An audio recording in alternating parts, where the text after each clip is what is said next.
Phrasal verbs. कई लोगों को शौक होता है एक्स्ट्रा बुक्स लेने का, तो अगर आप में से भी किसी को हो तो आप ये ले सकते हैं, times chambers dictionary of phrasal verbs. आप तक अभी तस्वीर आ रही है इसकी, ठीक हो गया। यहां से मैंने आपको फ्रेजल वर्ब्स दिए, आगे चल रहे हैं। अब हमने इसके बाद अपना एक इडियम्स का सेशन लेना है। इडियम्स भी हैं हमारे कोर्स में। इडियम्स जो है, इनको भी आपने, इनके मीनिंग नहीं बताने पेपर में, आपने इनको डायरेक्टली सेंटेंसेस में यूज करना होगा। Got the idea? We are not supposed to give the meaning of these idioms. We have directly to use them in our sentences. हमें इनको भी sentences में यूज करना जी। कोई बात नहीं, बोर्ड के फोकस का इशू अब आए तो मुझे बताना है, अदरवाइज किताब की आपको वो पेज सेंड कर दिया गया है, कोई ऐसा मसला नहीं है। इडियम्स पे आ रहे हैं। मैंने जैसे कि आपको बताया था कि 2015 में reforms I, and right at that time FPSC decided to replace the idioms with phrasal verbs. But what actually they did, they, instead of eliminating idioms, they added phrasal verbs too.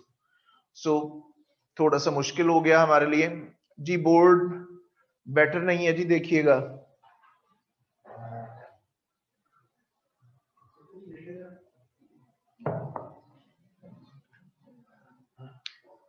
Is it focused?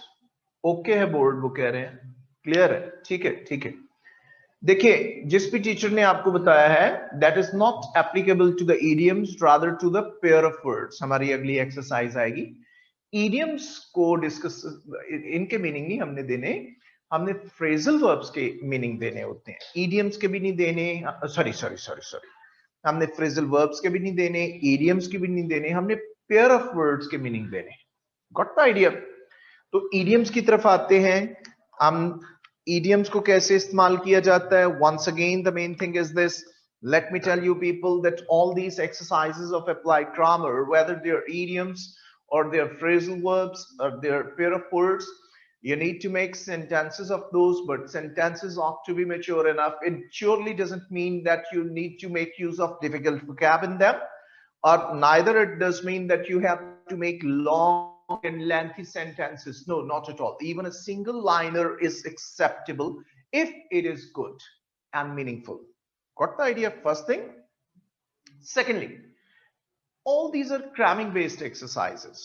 इनमें हमने आपको ज्यादा input नहीं देनी होती, हमने आपको सिर्फ ये बताना होता है कि इनको सेंटेंसेस में कैसे इस्तेमाल करना है।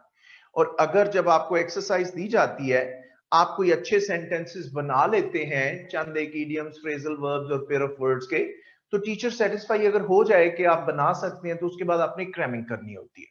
क्रैमिंग का तरीकाकार क्या होता है? 3 दिन मुख्तस कर लें इनके लिए। For example, Monday must be meant for phrasal verbs. The day after, that is Wednesday, that must be meant for the idioms, and the day after, that is Friday, must be meant for your pair of words. तो आप एक दिन, for example Monday को आपने phrasal verbs लिए, 25 phrasal verbs पढ़िए 2-3 दफा। इसके बाद वेडनेसडे को 25 इडियम्स पढ़िए, उसके बाद फ्राइडे को 25 पेयर ऑफ वर्ड्स पढ़िए। तो next week add 20 but revise the previous 25 as well. तो 50 हो गए आपके, 50 आपने पढ़े। बुध वाले दिन 50 इडियम, जुमे वाले दिन 50 pair of words, and week after next 25 और राइट कर ले, पिछले 50 भी रिवाइज कर ले, 75 हो गए। फोर्थ वीक में 25 और ऐड कर ले, इस तरह 100 हो गए। ठीक है, जब 100 हो जाए तो किताब किसी के हाथ में पकड़ा देते हैं कि यार मुझसे सुनो। ठीक है, ये क्रैमिंग बेस्ड एक्सरसाइज है।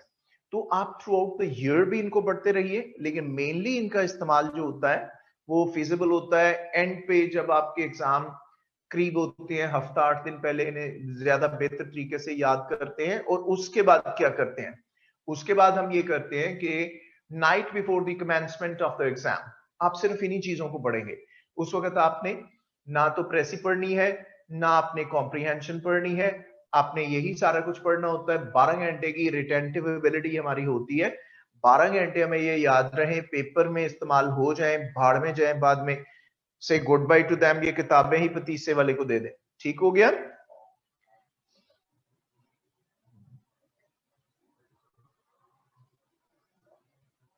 नॉट राइट नाउ आलिया, मैं आपकी चेक कर लूंगा, एंड पे चेक करता हूं, ठीक है, मैं एंड पे चेक करता हूं। तो इस तरीके से बाद में आप अपनी किताबों को चाहे इनकी पतीसे वाले को दे दे, छल्ली वाले को दे दे, but you can do it. Alia मैं चेक करता हूं आपकी एंड पे, क्लास के एंड पे चेक करता हूं। सो ईडियम्स की तरफ आ रहे हैं, देखना है कि ईडियम्स कैसे यूज होते हैं। पास्ट पेपर्स में से ही मैं ईडियम्स लेने लगा हूं, ठीक है। And mind you one thing more, सिर्फ पेयर ऑफ वर्ड्स एक ऐसी चीज है जो कभी कभार रिपीट होते हैं। आमतौर पे फ्रेजल वर्ड या ईडियम बहुत कम रिपीट होते हैं, रिपीट नहीं होते हैं, ओके। तो आपका रिलायंस सिर्फ इन पे नहीं होना चाहिए, आपने काफी सारे याद करने होते हैं जी। The first idiom is stare in the face.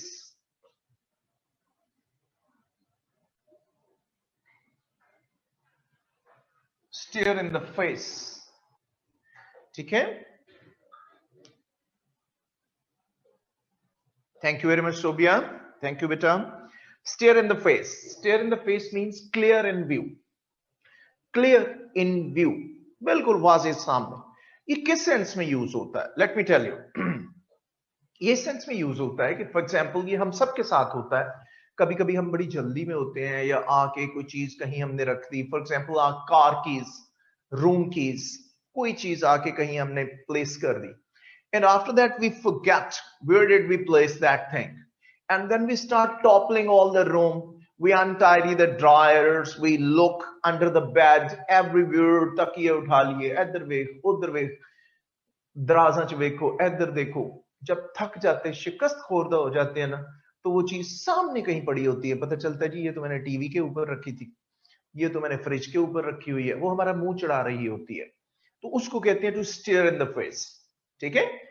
Yes, ये यूज कई मानों में होता है अमीर हमजा, आप ठीक कह रहे हैं, लेकिन आमतौर पे इसका ये होता है। हमारे 38 कॉमन की एक स्टूडेंट थी, तो मैं नाम नहीं लूंगा उसका, रिनाउंड फिगर है, तो उसके पेरेंट्स के साथ मेरे पर्सनल रिलेशन भी है।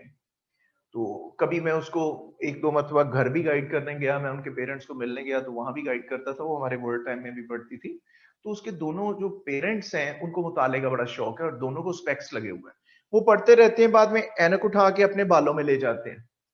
फिर खास तौर पे उसके फादर बहुत ज्यादा भूलने वाला माइंडसेट था उनका, वो अक्सर फिर बड़ी तमीज से लड़ते होते थे अपनी बीवी के साथ कि मैंने आपको कहा था कि मेरी चीज इधर से उधर ना किया करें, मुझे बड़ी दिक्कत होती है, तकलीफ होती है, मैं कहीं भी ऐनक रखता हूँ आप उठा के इधर उधर कर देती हैं, मुझे मिलती नहीं। वो बच्ची बाद में आती होती थी और ऊपर से ऐनक नीचे कर देती होती थी कि अब वो मिल गई, ये ले। तो कहीं कहीं ऐसे we the things do stare in the face, इस सेंस में यूज होता है stare in the face. Got the idea? The second idiom is, well,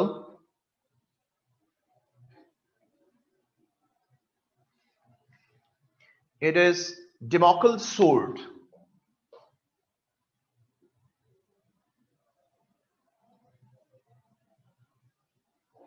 Damocles sword. Damocles sword का मतलब होता है, जैसे आप कहते हैं impending danger, मुतवक्को खतरा, जैसे आप उर्दू में लटकती तलवार भी कहते हैं, मुतवक्को खतरा, impending danger। कि जैसे मैं कहूं कि जी according to the European think tank, the third nuclear war is an impending danger for the inhabitants of both India and Pakistan. It may trigger any time from the region, ठीक है। इस sense में हम मसला use करते हैं कोई भी impending danger जो होता है, ठीक है। मैं मसलन कहता हूं scarcity of water seems to be an impending danger right after 2025, ठीक है। Next on the slide, on the slide, SLY, इसको स्ले नहीं पढ़ना, इट इज स्लाई। स्ले का मतलब होता है मर्डर करना, स्टैप करना, it is sly. On the sly का मतलब होता है जिसे आप कहते हैं सीक्रेटली, सीक्रेटली, मख्फी तौर पे कुछ करना, खुफिया तौर पे। जैसे मैं कहूं कि जी normally all the investigation agencies in the world work on the slide,